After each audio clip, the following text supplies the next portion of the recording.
ছেড়ে দিয়েছে, মাঠ পুরো খালি, অমিতাভ দৌড়াচ্ছে, ধনেখালি থেকে একটা বিরাট রেস আসতে চলেছে, জোরদার হাততালি।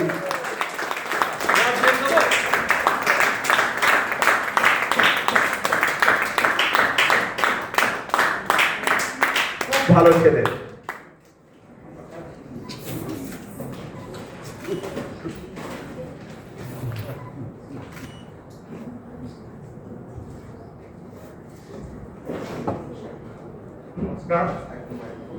নমস্কার, উপস্থিত এখানে অনেক জ্ঞানী মানুষ আছেন এবং অনেক হাইলি কোয়ালিফাইড মানুষ আছেন।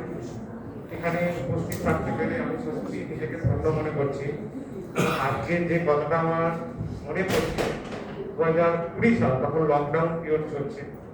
সেই সময় বেশ কিছু চ্যালেঞ্জেস নিয়ে আমি স্যারের কাছে যাই এবং স্যার আমাকে বলেন 15 থেকে 20 কেজি যদি তুমি ওয়েট কমাতে পারো তাহলে তোমার হয়তো সেই চ্যালেঞ্জেসগুলোকে ওভারকাম করতে পারো। তুমি একটা 1000 কোটি টাকার বডি নিয়ে তুমি এইসব চ্যালেঞ্জেসগুলো ওভারকাম করো। এই বডিটাকে যদি তুমি ট্রেন করতে পারো তাহলে মাইন্ড অটোমেটিকলি ট্রেন হবে এবং ওইটা আমার সাবকনশিয়াস মাইন্ডে ঢুকে যায়। আমি প্রফেশনালি একজন গভর্নমেন্ট কন্ডাক্টর এবং এইটা করতে করতে একটা সময় যখন আমি বুঝতে পারি সত্যি ফিজিওলজি এবং মানে সাইকোলজি দুটো সাইকোলজিক্যাল লুকের মধ্যে থাকে। ফিজিওলজি ট্রেন না করতে পারলে সাইকোলজি ট্রেন হবে না।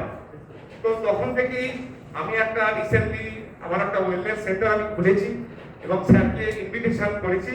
স্যার যেতে রাজি হয়েছে এবং 2026 সানডে সোনিয়াখালী ব্লক অডিটোরিয়ামে প্রত্যেকটা অংশ রইল এবং স্যারকে আমার ডাকে সাড়া দিয়েছে। আমি অত্যন্ত কৃতজ্ঞ, আবেগপ্রবণ হয়ে পড়ছি। স্যার যদি না পাশে থাকতেন আজকে হয়তো আমি হারিয়ে যেতাম।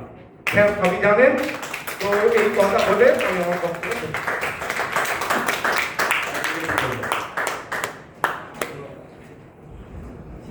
আম্রপালির জন্য একটা হাততালি।